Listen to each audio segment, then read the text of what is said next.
I'm talking about coursework. Coursework is mad, creative. I could say the obvious ones. Long. Engaging or exciting. You want one word?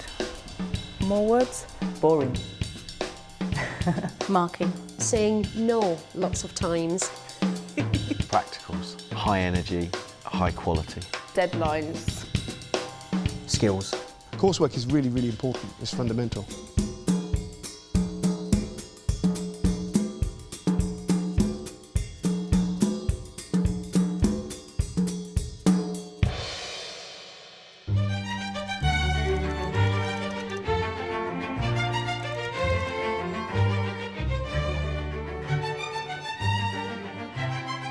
We use the exam board assessment criteria with the students constantly. All the time, yeah. We share the criteria with the students all the time. So we tend to sort of translate it for them first of all, get our heads around it, because sometimes we have a trouble accessing the criteria or the wording of it or interpreting it. They have to know the difference between precise and accurate. Reliability of conclusion. We've simplified it into pupil language, and then we use that to give to pupils so that pupils can then check how well they're doing against the criteria that's been set by the exam board, but in a language that's actually something they can relate to. Because at the end of the day, if they're being assessed on it, we want them to have it as part of their everyday vocabulary. We produce an online version with exemplar piece of work, and we've hyperlinked it to the Wars and Mark scheme that we've produced in pupil version. And then we give that copy of pupil version mark scheme to every pupil before they do the coursework. We use it for formative assessment, we use it for peer assessment, we use it with self-assessment. I'll also give them an answer that I've written that can be criticised. It's very much a borderline answer. And I'll ask the pupils to level this piece of work, and then I'll ask them to mark the piece of work. And I'll also ask them to write comments on how this piece of work can be improved to reach the next level.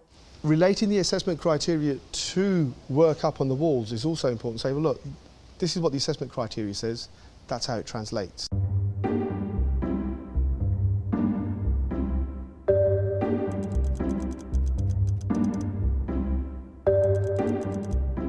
You know, you don't have to sit... Sorry. I don't know what that is. Controlled conditions, there's supposed to be controlled conditions at the moment. In science, controlled conditions basically mean ensuring that everybody does the ISA at the same time. We might do controlled assessment for a final piece. We might do controlled assessment for an art history that relates to a final piece. We might do controlled assessment on an observation drawing. Everything has to be logged in terms of the time that they spend on it, in terms of exactly precisely what support they've got. So it's very much more independent. Throughout the coursework, we're pushing them to, you know, rather than asking every time you get stuck, rely on yourself more. So when they're in that position of not being able to necessarily ask for help, they can rely on themselves, and they you know, still achieve without making an awful mess. Supposed to make sure that it's all done in the classroom, but it's creating all sorts of problems because of photography. You set a project to do with snowmen or something, I don't know, whatever it is, or bridges. There aren't any bridges in school, so... I think the kids probably benefit from it because they don't have coursework overload.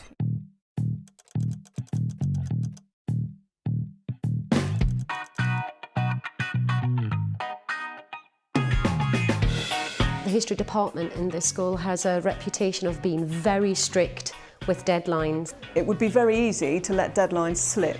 A couple of years ago, we had one big deadline, which was Easter. And both teachers and students, it was badly managed, and it reflected in our outcomes. And what we do now, we have mini deadlines. We have lots of deadlines, strict deadlines. If the work's in here, we mark it here. Then you get it back, then you add to it, then it's back in here. All pupils are given a 2-week period after the end of their set allocated time to hand in coursework.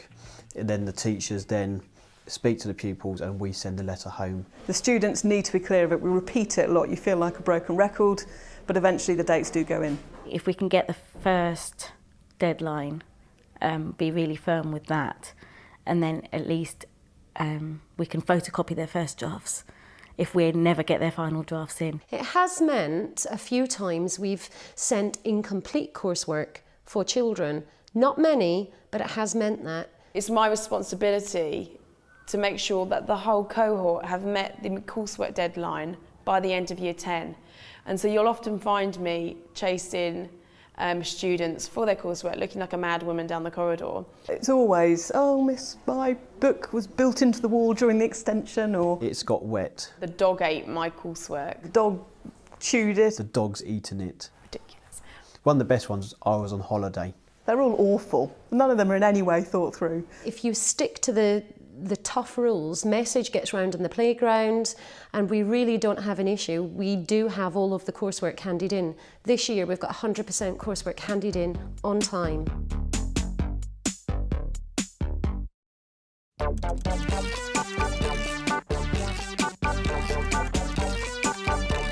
Strategies for feedback. They get lots of feedback all the way through. I think it's nice to make feedback quite funny and humorous, and I pick out funny lines or give them statistics. We always have 2 stars and a wish at GCSE, so 2 really good things that they've achieved and a target for improvement. Recently I had the longest sentence was 169 words. They get marks, they get 1-to-1, they get lots of yellow post-its in their books. At the beginning it had the reverse effect because they all wanted the title of having the record for the longest sentence, etc. But then it does eventually have an effect that they realise that they're not going to get any credit for writing ridiculously long sentences without the punctuation. In the middle of a lesson we'll stop and everyone will walk around the room and look at everyone else's work. So pupils get feedback from each other to help them understand how to improve their particular work. I'll have a discussion with students, sit down at a table, sit down and talk about their coursework, but then I'll get them to write down what they've got to improve, because it takes the onus from me to them. And so they're constantly in that habit of feeling comfortable, being critical of themselves and other people.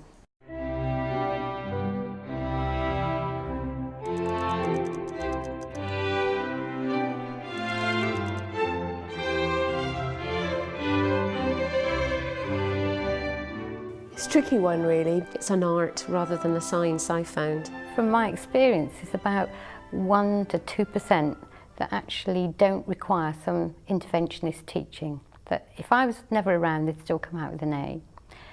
But that makes 98% that need some sort of strong interventionist teaching. Yeah, we intervene all the time. For a lot of pupils, it's confidence rather than anything else. So intervention can mean a chat. It could be an informal chat about the ability of the child. My strategy is often quite powerful, intense lead-in, lots of resources, lots of telling them what to do, lots of help, and then I stand back from it, maybe for 2 or 3 lessons, just helping individuals, and in some ways letting them fail. If in table tennis they can't do a forehand shot, you may want to suggest that they come after school to the club, and then you could set up a robot and they can have an extended 20 minutes practice, and therefore you could actually hold their hand in position and move it into position and say this is the correct technique. I don't feel you can hold the hand every step of the way. I think we draw the line when, you know, we find ourselves almost writing sometimes for the students. We sort of have to stop and say, no, actually this is your work.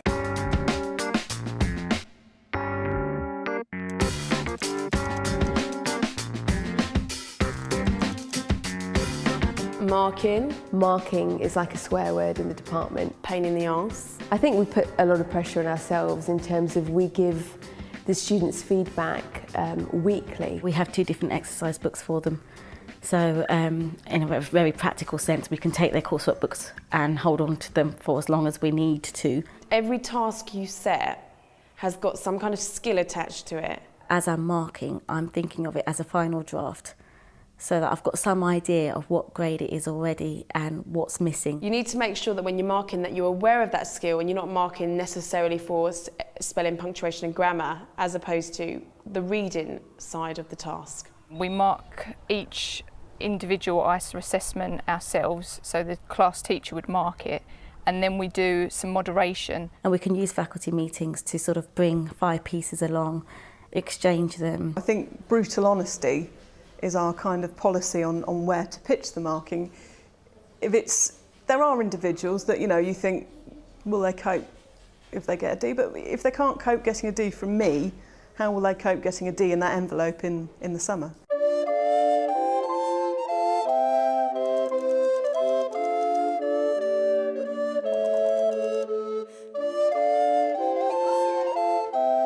Plagiarism.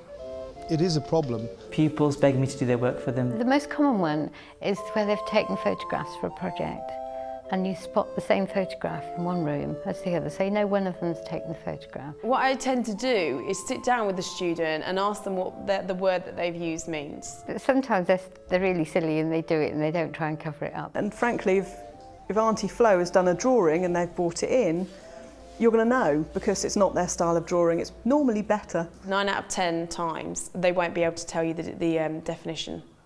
And so you have to say, you know, I don't believe this is your work. Who's helped you?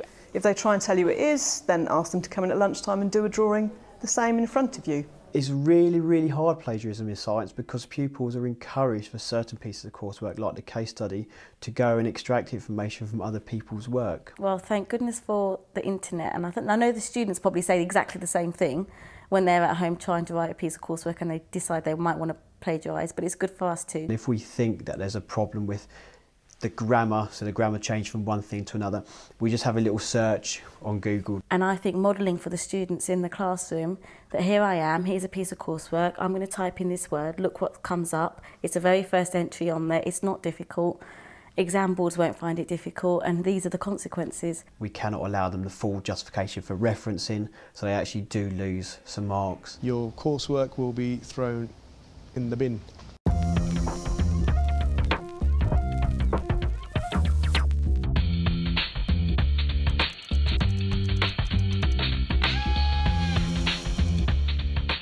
I think the point of coursework, it's about learning and it's about progress. Science is a practical based subject, it always has been, always will be. The coursework is where the skills and techniques are learnt, either conceptual skills or the practical skills. An exam paper doesn't measure how well you can pour things into measure cylinder, how well you can collect your data. It offers the journey, the progression, the experience. I think coursework also helps teachers to remain accountable as well, because then we can actually see where they could go. Unfortunately, it's become the most important part of the journey when it's not really. It should be, it's like a mountaineer climbing, always focusing on the peak and forgetting the path. Shouldn't be the case. You should focus on the path and around you, you will get to the peak. So what not to do? Something that I would definitely not do is When we first did the ICEs, we tried to do too many. try and kill yourself giving too much feedback. And we tried doing sort of, 4 or 5, which was ridiculous to manage. A, they don't always, read everything that you've written, and B, it is their own work. So now we just do maybe a couple and we do them well. Do you want to carry on? Any time where we've thought to ourselves, you know what, maybe we can get a few more C's if we just get everyone to do the shell drawing, that's when it's gone wrong, because suddenly the students are no longer excited by what they're doing. They're finding it the same as a subject where the answer is set and they're either wrong or right. Cut. Is that it?